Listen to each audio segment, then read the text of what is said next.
Hello? Hello, how's it going? Going great. Can I just get 1 minute, actually? Yeah, you're all One good, second. dude. Alright. Thank you. No problem.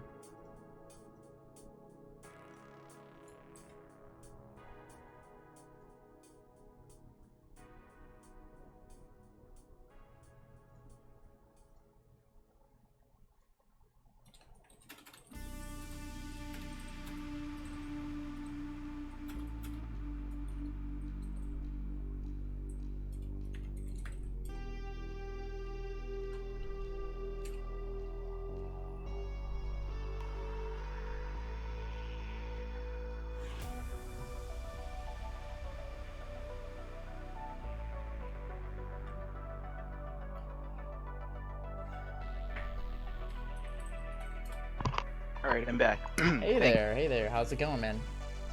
Going good. Good, good, good, good, good. Okay. So, have you ever done coaching before with anyone? No, I haven't. Oh, okay, awesome. Okay. What made you want to get coaching? I just wanted to know, like, because obviously I'm not perfect, so honestly, any way that I could get better, I was willing to try. So, Sounds good. yeah. Sweet. Okay. And then you play Yoshi, and then do you play any other characters or no? Pretty much just Yoshi. Okay, cool. And then what region are you from? New England / New York. Awesome. Okay, you're PR'd, right? Yes. Okay, cool. That's awesome. Alrighty, let me just see what you put down for the scheduling in real quick. And did you have a preference in which one of these VODs you wanted to watch first? Honestly, probably the Sonic one. If I believe I did send that to you. Yep. Got it. Yeah. Okay. Now, is there anything that you feel like you struggle with before we start like analyzing stuff? Like, is there anything you already are aware of that you know you struggle with? Potentially like fishing for kills. Okay. I'd say not mixing up my disadvantage as well. Okay. Yeah, I saw you put down like when to pick defensive options. So that's like when you're trying to like land and stuff like that. Is that what you mean? Yes, and also like knowing when and when not to like roll, spot dodge, etc. Stuff like that. Gotcha. Okay, makes sense. Also, I didn't list this down, but I don't. If I can get any help on just ledge trapping in general, I guess it's different for every character, granted, but I don't. I feel like I still don't really know what I'm doing. Yeah, for sure. We can start off with that really quick. Yes. Okay. 1, 2. I'll draw it out for you real quick because we can create like a really easy base to start with, and then you can start adding like creativity into it. So the baseline when you're trying to ledge trap is applying positional pressure to force your opponent to have to get off the ledge. Do you know what I mean by positional pressure? Or do you want me to go over that really quick? I think I have an idea of what you mean. Okay. Yeah, so the whole idea of it is like you exist here, and with that idea, they have to move or they will get hit. Or like the big thing that's really important is creating situations where your opponent has to act. And that's like through dictation of the game's rules. So an example of that would be like someone hanging on ledge because they run out of invincibility and they'll eventually fall off the ledge. Or when they're holding shield. A lot of people make the mistake of going to hit shield every time when you can just apply positional pressure to someone when they're holding shield because they have to exit shield because shield runs out. That makes sense? Yes. And so with that idea, you can apply that, especially, like I said, to the ledge. Because a lot of people want to stand near ledge, and when they're that close to ledge, they're threatened by the aggressive options that someone has from the ledge, right? Now, from this position, you can't cover every option. And the idea of this is like what you want to think about is when you have advantage state. So when you have advantage state, you go through different things. So when you hit someone off stage, you can go and edge guard them, right? Or what you can do is when they recover, then you can ledge trap them. Now from the ledge, if they get up or if they jump, you can either corner trap them, either from all the way to the ledge or if they like roll, right? Or if they jump, now you have a landing trap. And the reason why it's important to let people jump, a lot of people get fixated on trying to guess and cover jump. And when that happens, you miss and then you get hit, right? Or they get to roll on for free and stuff like that. Now, if you let someone jump, it's okay. Because normally when someone's up in the air and they want to land, they go to the ledge, right? That's the safest place since they get invincibility. But if you jump from the ledge, why can't you go back to ledge? No invincibility. Exactly. And so with that, you don't need to get fixated on hitting the jump itself. It's letting someone jump and now forcing them to land where they don't have a safety option. They have to, you basically follow them from the ground. And because you're Yoshi and you're really quick, you can easily catch anybody trying to make it across the stage, where if they try to then jump or like double jump or flip kick or whatever, a monkey flip and go across stage, you can go and either punish it, or you can hit them, I'm sorry, you can either punish it, or then you continue to apply positional pressure while you're chasing them. So even if they land, they're not getting away from you scot-free. Does that make sense? Yes. And so that's the whole idea, is like you just want to like position yourself here. And one of the things you want to get good at is like two framing with down tilt and stuff like that's really great, but you won't always have time to do that, right? And what you want to do is just stand here at this spot, like around the roll distance or far enough away from their aggressive options where you can react to them. And so like even if someone wants to do like a drop jump and like do an attack or anything like that and try to challenge you, you can just stuff them out or like shield and punish them because you have amazing out of shield options. That makes sense? Yes. And so that's the base that you want to work with when it comes to ledge trapping. You don't want to like go and challenge them on the ledge inherently. What you do is you start with this base, and then you start mixing up with going for the 2 frames, and then you start mixing up with the ledge trumps, and then you start mixing up with fake trumps and like all that stuff. That makes sense? Yes. As long as you have this base here, you force them onto the ledge, and you make them choose. You don't ever have to guess, but if you acknowledge that people like, this is where you start to like condition or acknowledge bad habits, where it's like, okay, this guy likes to jump a lot, I can now take the chance to call it out. Or this guy hangs on ledge too much, I can just go forward air it because he's at higher percent and the invincibility is going to run out faster. That makes sense? Yes. Okay, do you have any questions? I understand. Cool. Awesome. All right, let's go ahead and jump into the Sonic FOD. And if at any point you have any questions, do not hesitate to ask, okay? All right. I'm going to just let this play out for a minute just so I can kind of see what you're doing here. Is there anything like up front that you know you struggle with dealing with Sonic? Playing from behind at times feels impossible. Okay. And so that kind of goes hand in hand with like when you're fishing for socks and stuff like that, right? Yes, to some extent. Okay.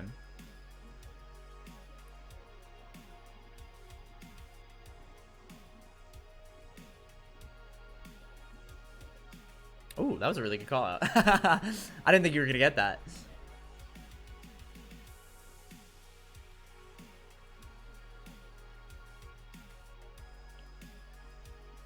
Okay, so one of the things that's really hurting you, and I want to go over this, and I want to point this out. So, like, one of the habits you have is you get a spot, and you try to, like, hold this spot right here too hard.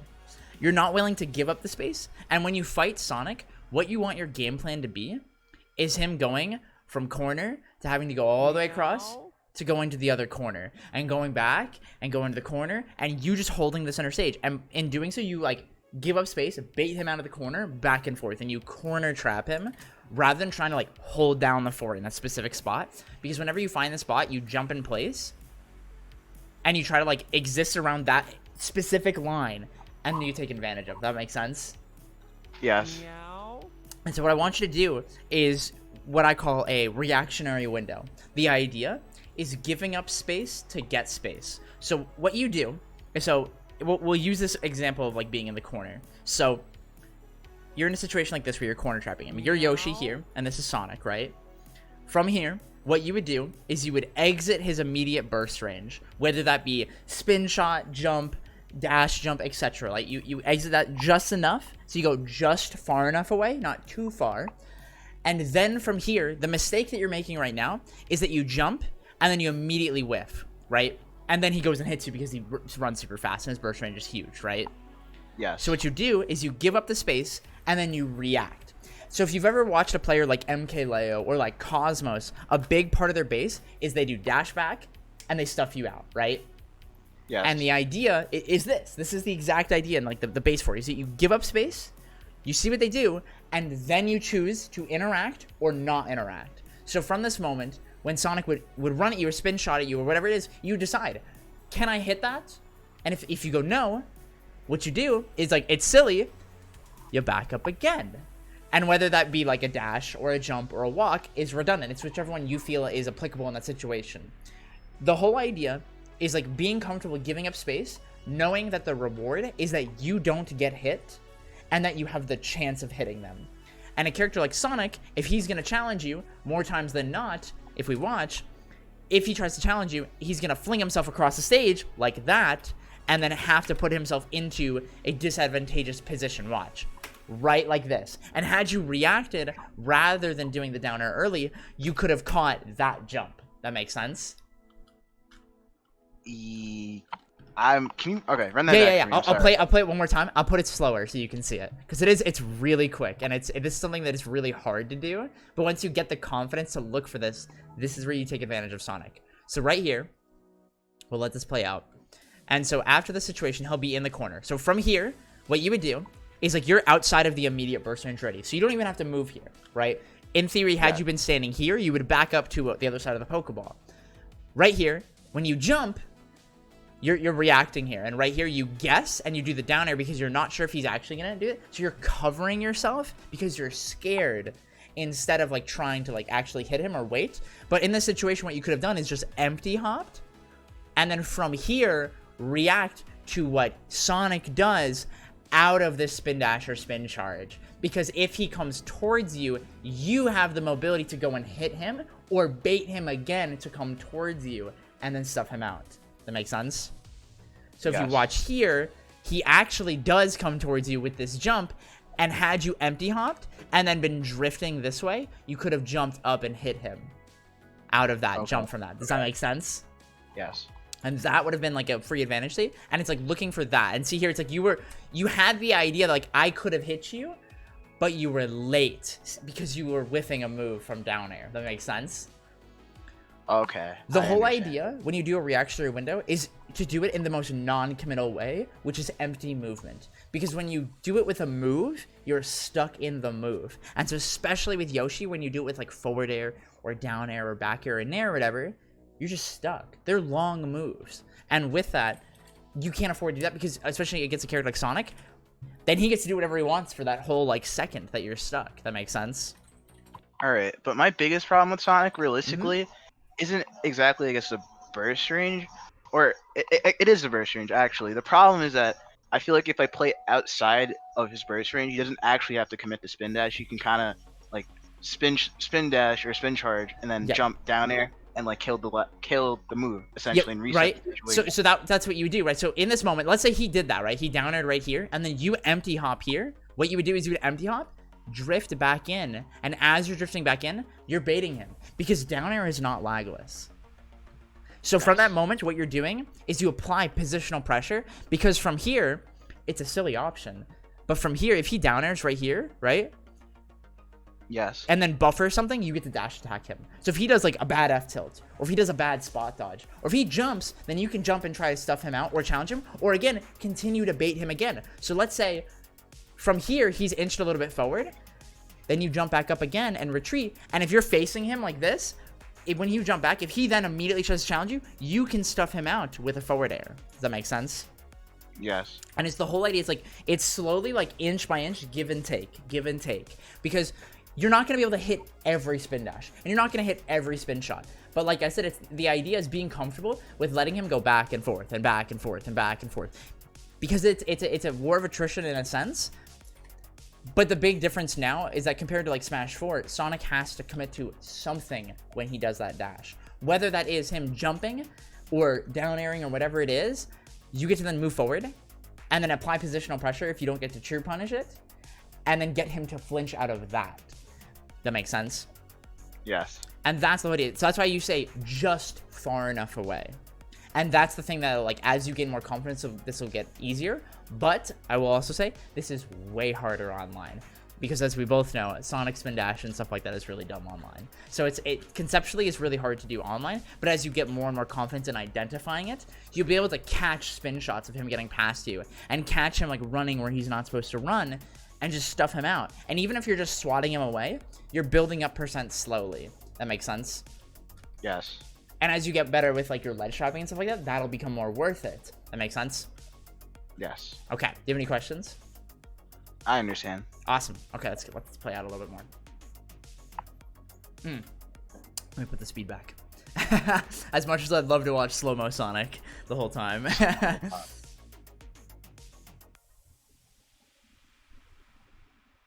But yeah, if you see, like, a lot of times you kind of, like, are willing to throw out, like, down air because you're a little scared to, like, try and stuff him out. And what you have to do is have a little bit more confidence in, like, stuffing him with nair and fair, because that's what's going to give you the most leverage. That makes sense? It's hard to time, though. That's most of I use down air. Yeah, and, like, that's the thing is, like, because, like, because you're uncomfortable with it, you're leaning on that crutch of down air, which then when you miss it, you lose a ton of opportunities. That makes sense? Yes. And it's getting away from that. And the big thing in being that, like, if you're not confident you're going to hit him, don't throw out anything. And just keep watching then. That makes sense? That's true. And that's what you want to do. You want to not get stuck committing to something. And if you do commit something, let it be something that's a really low commitment, like landing there and something like that, so that you can keep playing like this and find this pressure and keep going. Because now that you're using these low commitment options, just watch how you do this nair to try and find this. You're building the confidence, and then now you catch him. And that's what you're looking for, is that low commitment. So then keep playing it out and keep applying that pressure and see what he does. Because he is willing to try fight you where he's not supposed to, and you're getting these good forward airs and stuff like that. And you brought this all the way back. Because Sonic isn't super great at killing you either. And so that's what you want to use to your advantage. And so this is now what I want to talk about with, like, fishing for stocks and stuff like that. One of the things you want to keep in mind is that, like, your game plan at a base, and this is something that Yoshi's really, really good at, is playing to not get hit, to find hits. So if you don't know how to hit Sonic, don't worry about it. Let Sonic keep doing his thing, because, you know, conceptually, you can't stop Sonic from being Sonic. You don't have the tools to oppress him in that way, but what you can do is punish him for using them in the wrong places and applying that pressure, right? So if you don't know how to hit him, just leave that game plan of just like, okay, let me just not get hit for now then and see what he's trying to do to me. That makes sense? Mm-hmm. You want to act based on what you see. And so in these moments where you're starting to get a little bit nervous and you're trying to find these hits, it's like you're willing to take these commitments a little bit too much, even with Egg. Don't even bother. If you're not confident, just observe and see what he's doing and try find these moments like this where here, you were just overthinking a little bit too much, where you position yourself in the right way, but in this moment, I could tell, like, you were looking at yourself. And because that, you hesitate and getting that up smash that could have been, like, a really, really good situation. Or even, like, an F smash. That makes sense? Yes. And that's the kind of thing that you're looking for, rather than just, like, you don't want to be desperate. You want to acknowledge your own hesitation. If you feel like you had an opportunity and you're like, ooh, like, I missed it, don't panic and try to overcompensate for it. Just let the game keep going. The big thing that'll make you be a great player is going with the flow in the game and playing in the moment. That makes sense? And I can see that they're, like, you have this idea down, but it's, like, really leaning on it and have confidence in knowing that, like, I can afford to keep waiting. I can afford to keep waiting. Because for you to kill him versus him to kill you is a lot easier. You hit way harder. And as you're building percent and stuff like that, now that you're in 176, like, yeah, he only has to hit you with, like, a back air or, like, a good, like, homing attack or something like that. But he has to do it. And he has to hit you. And with that in mind, he has to commit and interact with you. That makes sense? Yes. And since you have almost 6 minutes left, you're in no rush, right? So you can afford to wait it out and try to bait him and just feel it out. You don't have to stress out in trying to, like, find anything, because he's the one that wants to hit you here. So let him try do that, and don't panic and, like, be scared of that, but use that as, like, a sweet, now he's gonna want to try hit me. Certain players will be a little bit less prone to doing this, like the better players, but they will still want to do it, because by nature people want to take your stock to solidify a stronger lead, and you want to tempt them to do that. Does that make sense? Yes. And that's where, like, reactionary windows are really powerful, because, like, that idea is that you're just within or just outside their burst range to be like, come here, try kill me. And when they try to, you kill them. And then that's when people get frustrated. It creates a mental, like, it creates mental damage, because when you're tempting someone and constantly punishing them for trying to hit you. Have you ever played someone where every button you pressed felt like the wrong button? Yes. That's the idea. You let them press the button, and then you hit the button. And that's the whole idea, because by letting them make the decision consciously, and then hitting them you're creating doubt. That makes sense? Yes. Okay. Do you have any questions? I understand for now. Awesome.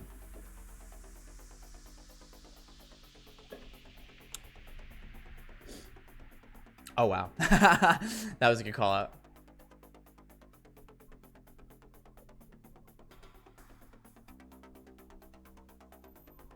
Yo.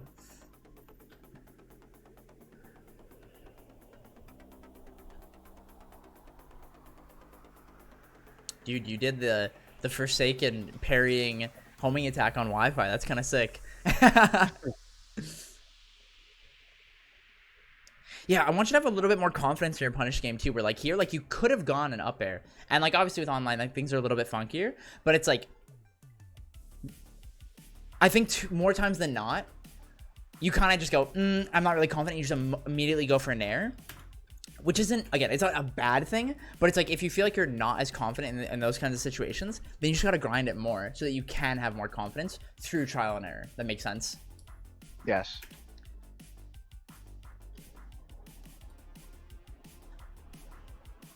And yeah, see here, it's like you're applying pressure just a little bit too close to him and trying to like fight him more times than not. And you're the reason you're getting hit, essentially. He's not really like baiting you or doing much. He just kind of backs up a little bit, shields, and then you hit his shield in an unsafe way. Where you want to be applying, like, if we go back here, rather than jumping and like down airing him after this, you could have just applied pressure. So like right here. You could have forward aired here, or you could have just empty hopped here and tried to bait him to act out a shield and then hit that. That makes sense? Yes. And this is where it's like where your desperation and being like, I'm behind in percent, and like where you're kind of fishing a little bit too much. You're too worried about hitting him instead of letting him decide what to do and play around that. That makes sense? Yes. And that's really the big thing is like, obviously it's not about like fishing for people messing up. That's not really the idea in a sense, but it's knowing that they literally have to act. He can't just sit there and hold shield, especially because Yoshi's actually really good at breaking shield and poking shield. So he can't afford to do that as well. That makes sense? Yes.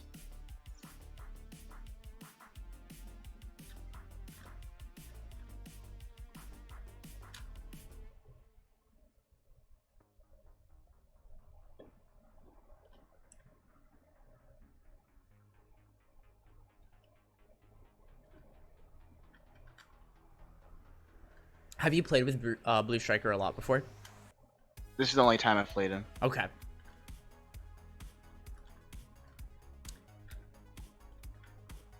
There we go. Oh yeah, and there it's like that's where in that moment, like what you want to do in this moment is like raw positional pressure where you know the combos are done, right? And in this moment, rather than going for a hard read, what you do is you just stop. And it's that same idea where you go, you tell me what happens next. Whether he up Bs or air dodges or throws up a move or does nothing. You want to make sure that you give him the chance, knowing that it is almost his turn. Because he's in disadvantage, but he's in a moment where there's a gap where he can act. That makes sense? Mm-hmm. And the reality, to be blunt with you, is that a lot of people don't know the Yoshi matchup super well. And with that creates an advantage for you where a lot of people don't know where combos actually end, and they tend to panic or try to challenge you. Whether that be a defensive or an aggressive option is depending on the player, the character, etc. That makes sense? Yes. When people get put under like intense pressure, they do one of two things. They mash or they freeze and do nothing. And so whether that includes like no DI. Like have you ever had a moment where you had like a scramble where both you just pressed nothing because you weren't sure what was happening? When people get comboed and they're not sure what's going to happen, a lot of people will tend to freeze up, or the generic like mash air dodge or like mash out a combo breaker. That makes sense? Yes. And that's the kind of thing that you're looking for to then get those up smashes.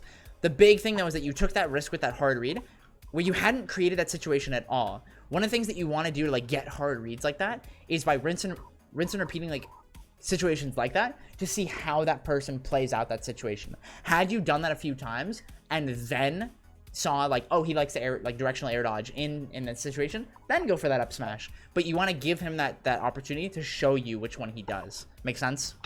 I think that's also one of the bigger problems I have is like I kind of like I go for reads that I haven't really conditioned yet, and it's not even just there. Like even with corner pressure, like I'll look for rolls when they just haven't given me a roll at all. Exactly. And it's like based off of me playing other people and just that's what a lot of people like to do in that situation, rather than like the person I'm playing like in that moment, like that kind of thing. I don't really. I guess I'm not that good at adapting. I guess I think that's the biggest thing. I think one of the things you want to do is like tell yourself what you're seeing more, like literally telling yourself that and processing that information and working better on that. Do you play with the same people a lot? I tend to, yes. I think that's a serious problem that's creating these habits. And one of the things is that you have to really break out of that shell and try to play as many different people as possible to really not solidify these like bad habits and how you play out advantage state. Because when you play the same people a lot, to be blunt, it looks like you kind of bully people a little bit. And like, that's a good thing that you're able to do that against that person. But it's knowing how to play it out when you can't. And again, like, that's one of those things that'll take you from being a good player into a great player, is being able to acknowledge this person knows how to play out the situation and this person doesn't know how to play out the situation, and I get to take advantage of you.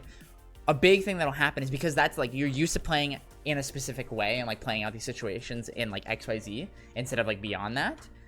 When you get nervous in these kind of situations, you default to that. That becomes your autopilot. That makes sense? Yes. And so what you want to do is like go out of your way to just play more people and acknowledge when you make that mistake and remind yourself, I just need to wait here. And like the hardest habits to replace are the ones where you have to do nothing instead. And that's where you want to use that concept of positional pressure to replace the idea of pressing nothing. That makes sense? Yes. A lot of people do struggle with the idea of not pressing a button because it's really easy to just jump and press A, right? And so you got to just take that step back and be like, okay, like I just gotta wait. And as you do it more, you'll see the reward of it, because had you waited there, you could have gotten another up air and maybe even killed him, or then got the air dodge and played off it and stuff like that. That makes sense? Yes. And that's the big thing you want to look for, is like, rather than like when you don't know what to do, guessing. It's leaning away for whenever you don't know what to do, let your opponent tell you what to do. Whether you're an advantage, disadvantage, or neutral, it doesn't matter. That concept always applies. When you're not sure, look at them. Keep your eyes on them. And I think that's one of the big things is I can tell that there are a lot of moments where you're under pressure where you tend to look at yourself and think about what mix-up you want to pick. Don't worry about what mix-up to pick. You don't need to pick a mix-up. You just need to see what they do and decide and process whether or not you can react to it. And if not, then apply positional pressure and keep maintaining advantage. You're too willing to throw away advantage by guessing instead of abusing the reward of, like, you ever played someone where they just kept you in a disadvantage for like a whole minute and then you died? Yes. You want to do that to people, right? Yes. That's how you do that, dude. You just wait. You just let them tell you what's gonna happen. And like that's the base for how players like tweak play. Is they hit you and they go, I don't really know what to do here. And then they just rinse and repeat and rinse and repeat and rinse and repeat. And in doing so, that gives you so much data that will let you get those really good reads later in a set. That makes sense? Yes. Okay. Do you have any questions? That I understand. Okay. Good to continue? Yes. Okay, cool.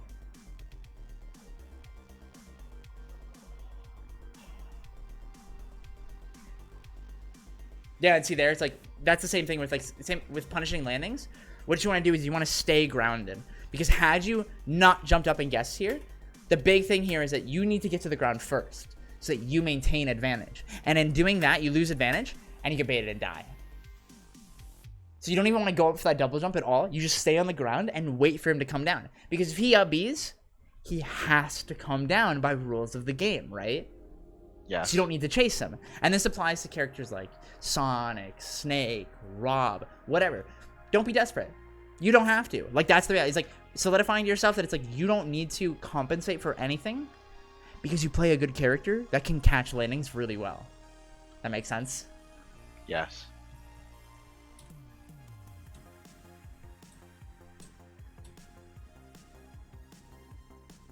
The replay. Love it. As for stages, I don't think it really matters. I think both these characters are good on like all the legal stages we have. Comfort is definitely a big thing. I would assume that he was banning small stages from you. Yes. Yeah, so yeah, PS2 is definitely a good call. And then see here, it's like when you're landing, this is a great moment where it's like right here, you get hit here and you're processing this, and then you nair out because you're like, oh god, and you like didn't keep up with the game in that moment because you weren't expecting to be hit, so you panicked. And then this is where like you nared and then you hard commit to the nair to try and hit him. In this moment, what you have to get better at is like, again, it's like going with the flow of the game and seeing what happens. Where sometimes someone breaks your combo, and in this moment, you have to not panic to like go and hit people back. You have to take a step back and be like, okay, I've lost advantage state. And it's accepting the game state so that you're not just like, again, it's that desperation and wanting to like hit people back and forcing it to be your turn. When you acknowledge it's not your turn, and in this moment, had you just drifted this way, even like with the nair, it's like, okay, but had you nared and gone away from him, by the time that he like committed to F smash, you would have been safe. Because he did it as a read as well, if you watch him here. You see that? Yeah. It was like basically the same time. So he guessed, and he guessed right. Make sense? Yes. And that's really the big thing. What you want to think about is when you get hit, how do I not get hit again? And it's this really simple, basic idea of, like I said, playing to not get hit to find hits. Instead of, when people hit me, I want to hit them back. When you want to nair at a hit stun, when you want to up air at a hit stun, you want to do it because you know it works. That's what pisses people off about Yoshi, is when they try to hit you when it's not the right time. But that nair that he did was good. And if you notice, when the way he drifted when he naired is away from you in this combo breaker. Watch. He went down and then got away from you. That makes sense? Yeah. And that's the same idea that you want to use in return. Because, like I said, the reason you get hit is because of you. And it's taking a step back and being like, you know what? Yeah, I got to go to the corner. Yeah, I got to go to the ledge. Whatever it is.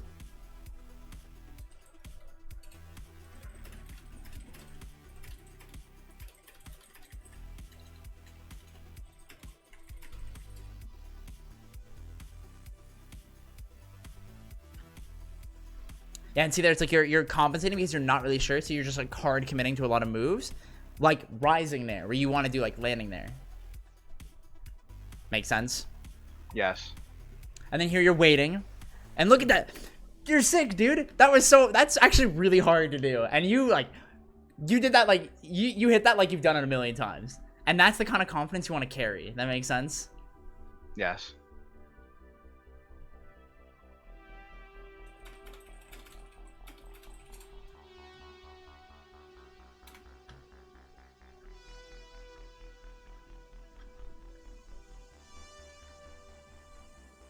Good. And then get away from it. And see here, it's like now you like got away from it. And look at that. Nothing.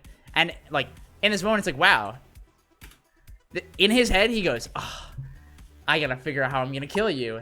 Because you're Yoshi, and you're just this big dinosaur that won't die. That makes sense? Yes. And you see here, now you're getting a little, like, now you're slowing down again. And in this moment, he's trying to stalemate you because he doesn't know how to find you. And then he catches you with, like, a unfortunate, like, quick little mix-up there. Which, like, honestly, that was a good mix-up from him. He got, like, the perfect landing spin charge to catch that. And then there you go. Boom. You brought it back. Didn't even matter. You don't got to be desperate, man. You really don't have to be. And, like, that's the confidence that you want to carry. It's, like, knowing that, like, you can wait. And, look, there's so much time left still. It's not like you've been timed out for, like, 5 minutes and it's, like, getting a little close. You don't have to worry about time or, like, being timed out until around a minute left. I don't know if you ever saw the time where, like, Korean and Void have talked about, like, the idea of, like, timing people out and why that doesn't really matter until, like, the end of a game. Because it's really easy to make comebacks in this game. It's really easy to get killed, and it's really easy to get kills. Because everybody in this game blows you up. That makes sense? Yes. That's true. That's what you really want to use to your advantage, is knowing that, like, you can afford to wait. You're really good at hitting that parry, dude. I try. You just should prove that everyone else is bad, dude. I love it.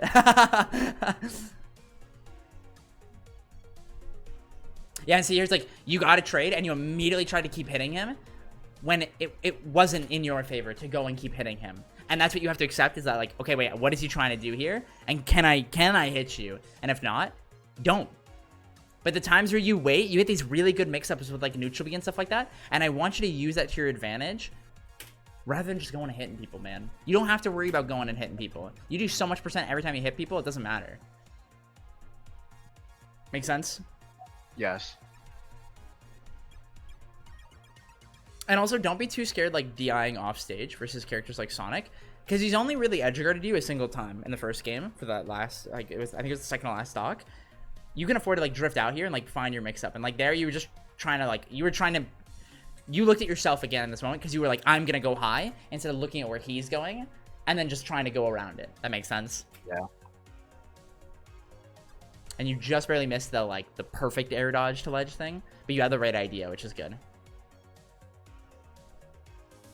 And see how you got like desperate to get back to the stage too quick, and you get punished for it. In that moment, just drift.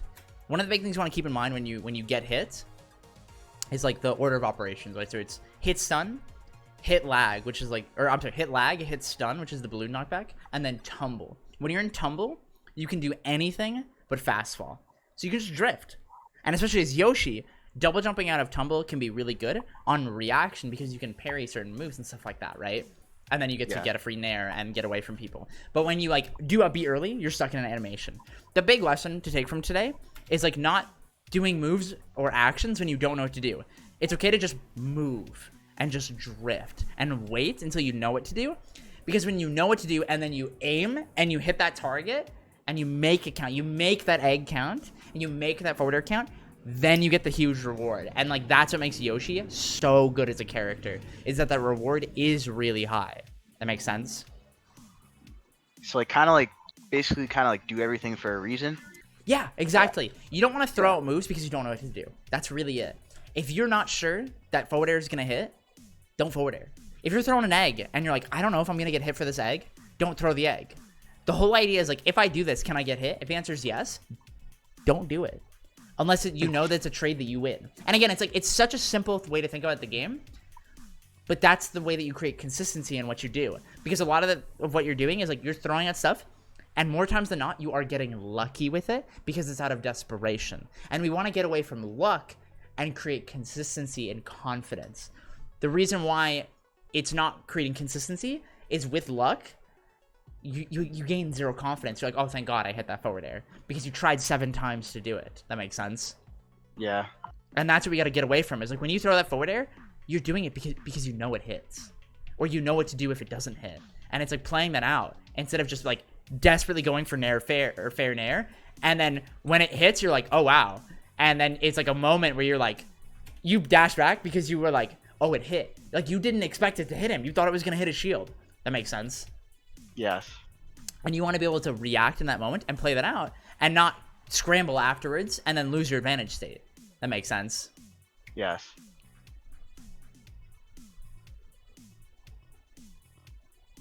And then there, it's like, see, like you're guessing, like you mentioned, like you were looking for roll, and he has never rolled out of the ledge or out of the corner. And it's especially things like roll, even online, you can react to a roll. When you anticipate something and you've already processed, like, this is the answer for what you're going to do, your reaction time doubles or triples. Because there's no thinking I've about it. This. Yeah, exactly. And so with that moment, when you know, if he rolls, I'm going to up tilt him or F tilt him or whatever, right? You don't have to think about it. So you wait for it and then you do it. And that's what you want to use to your advantage. It's like those moments where you are really good at catching a roll, wait for it, man. Like I said, it will be worth waiting for it. Trust yourself in like anticipating and reacting, and then play that out. And that applies to like ledge trapping and stuff like that too. All right.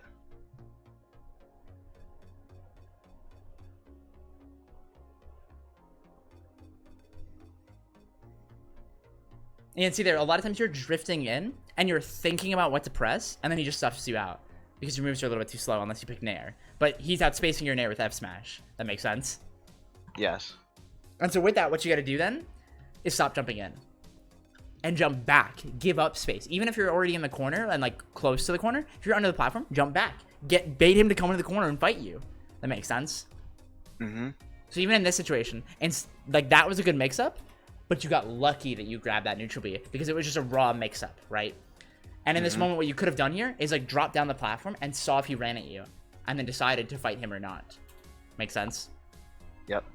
And then even here, like you lost the interaction because you got lucky, and then because he got such a low percent, he mashes out and you don't win that interaction. Yeah. Make sense? Mm-hmm. The big thing you want to keep in mind is the idea of picking and choosing your fights. You want to pick fights that you know you win, instead of just hoping that you win, and out of like mashing and trading. Because like some characters can win trades versus Yoshi in certain contexts like that. That makes sense. Yes. And it's like actively avoiding that and learning from the situation so you don't do that again. It's silly, but it's like this is a trial and error thing where you do that and you go, oh cool, I don't win that interaction if I down air here. Especially if he's at 0. That makes sense. Yeah. Okay. Do you have any questions? No, I think I understand. Okay, cool. Which one of these did you want to watch next?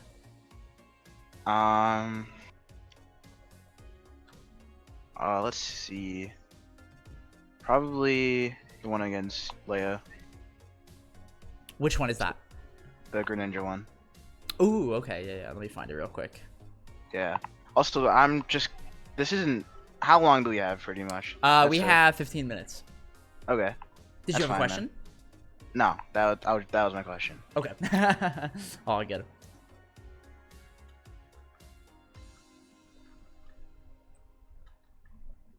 Yeah, so if you watch, he just like dashes around and looks for how you're gonna move, and then calls you out for it, right? Because he's actually like processing how you're moving. Like this is actually a really great set because this is the baseline for how he plays. It's like he dashes back and then he does nothing or something very low commitment like a water shuriken, and then sees what you do and then tries to challenge it or waits. And there's a lot of like different gaps where sometimes it's like move, throw, move, wait, then throw, move, wait, jump, then land, then hit. And it's like that idea of like what I want you to think of is like, you can't punish A, look for B. If you can't get B, look for C. And just keep waiting until you're building confidence in the moment to go, now I get to hit you. And then you make it count. Because when you get that like desperation hit and you're not ready to hit confirm, you're going to hit him for 5%. You're going to get nothing, right?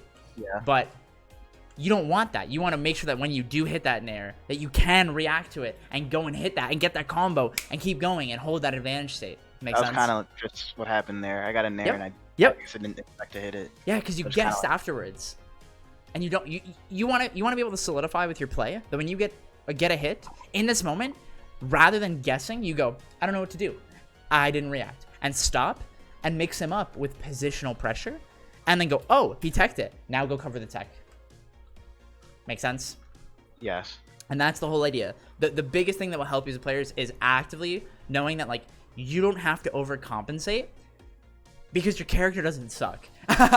And you want to have confidence in knowing that like you can get a stray hit and play off of it on a reaction if you don't get the true combo. But you want to also be good enough that if you get hits that you can true combo on reaction. Okay. But it won't happen always. It's knowing how to do both. That makes sense? Yes. We're not machines, and so there are going to be lots of times you get a hit and you're like, oh, wow, that nair hit. That's crazy. And then just go in and apply positional pressure instead of panicking and trying to do more. It's like this. Like this, being able to do that, and like, oh, wow. He was scared. This is such an important combo that, like, this is something that Yoshis are honestly really bad at. It's like jab, jab into reaction, based positional pressure, because you react to tech or jump or like whatever it is into jab reset, because it's literally a kill. You can kill someone for hitting a jab. That's nuts. And you want to be able to consistently do this all the time. And like, had you not pushed him as far and had he not SC, like you could have F smashed him and killed him because he's light enough. He's Greninja. You probably would have died. Yeah. But you know, we take those.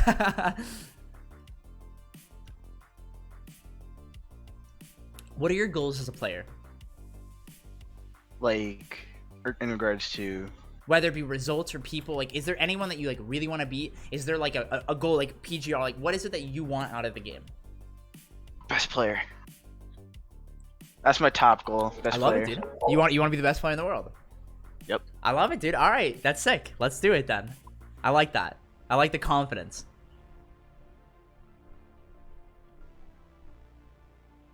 And it's the players like you that are my favorite to work with.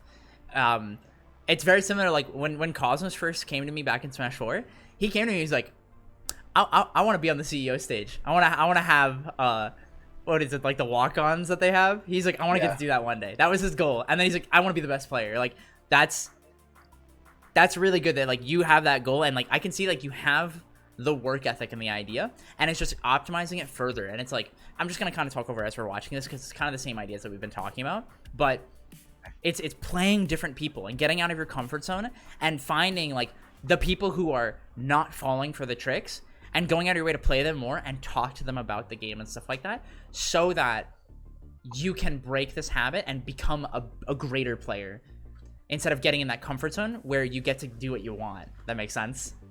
Yes. That's going to be the game changer.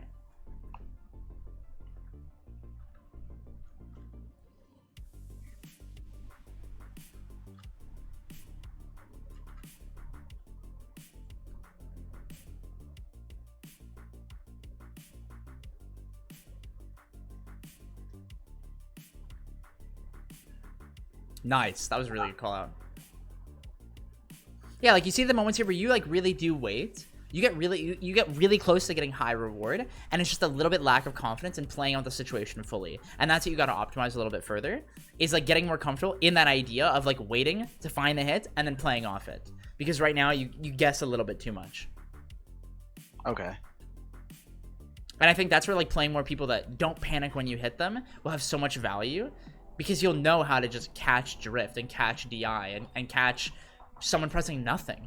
Because a lot of times you're looking for someone to press air dodge is like the big thing that it looks like, is like looking for shield and air dodge. And when they do nothing, you get nothing like that. That makes sense. Where he is just like, oh, you're going to try challenging? I'm just going to jump away from you. I'm not scared of you. I'm like respecting that you're trying to like force your advantage too far.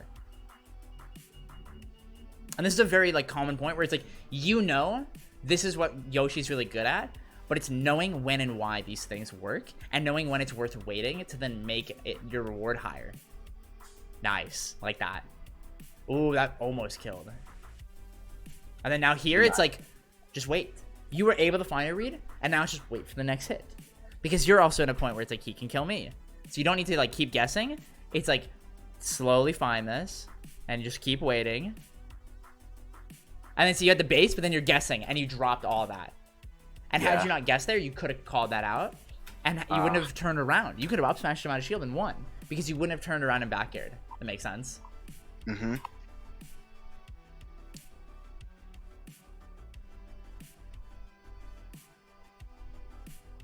Oh, you should have nared out of shield there, because he's too he low profile, so you won't be able to hit back air or nair as easily. Or I'm sorry, back air or up air. I like the way that you use bouncing eggs to control space. I think it's really smart. It's a good addition.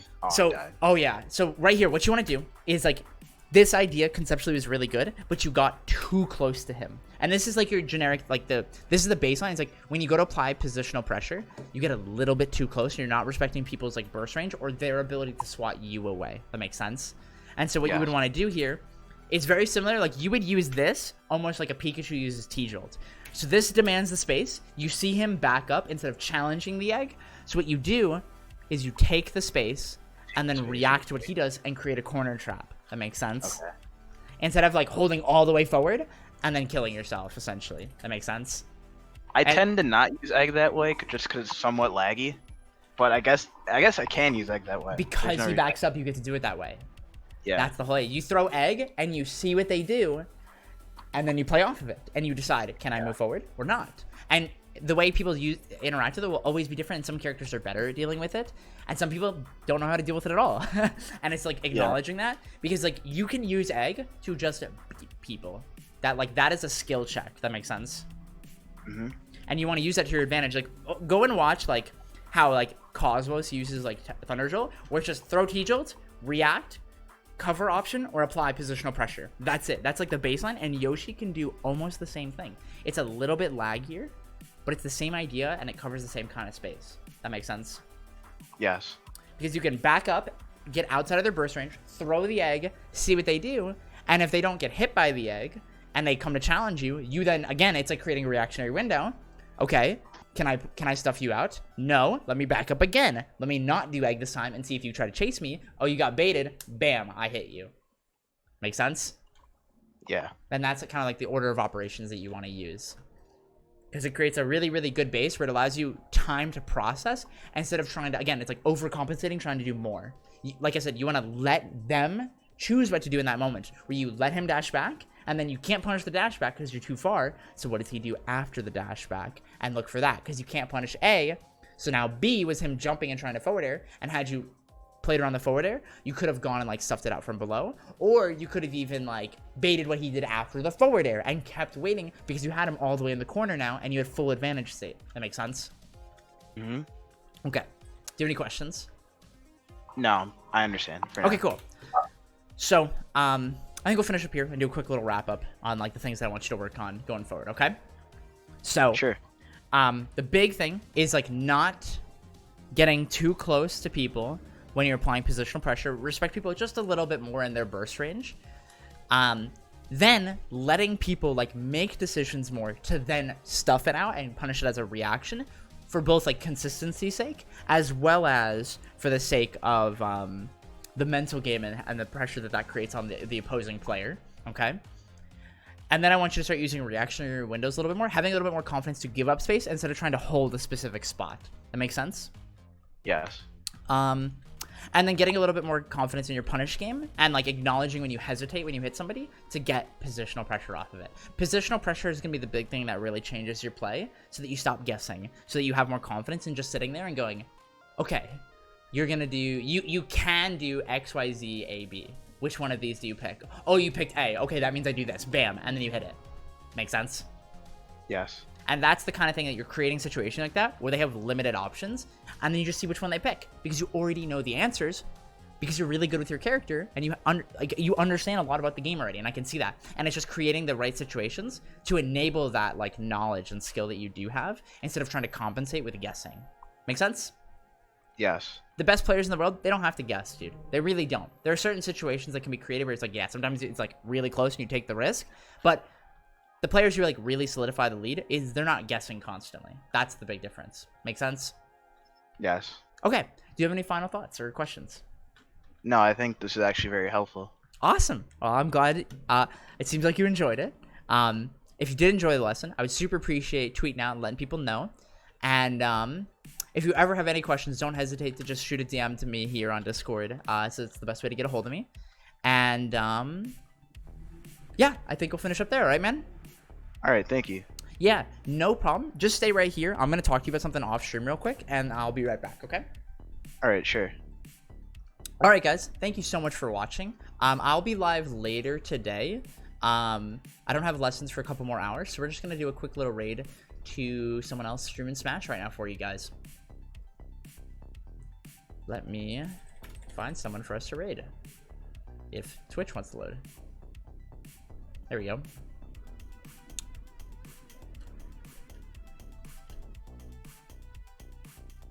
We are gonna raid.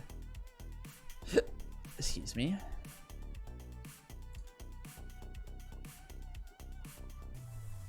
We're just gonna raid Winky. He's so close to partner, dude. He deserves it. He already has good numbers, but we'll just add to it, you know. No. All right, man. All right, guys. Thank you so much for watching. I hope you all have a great day, and I will see you all later. Thanks again. Peace.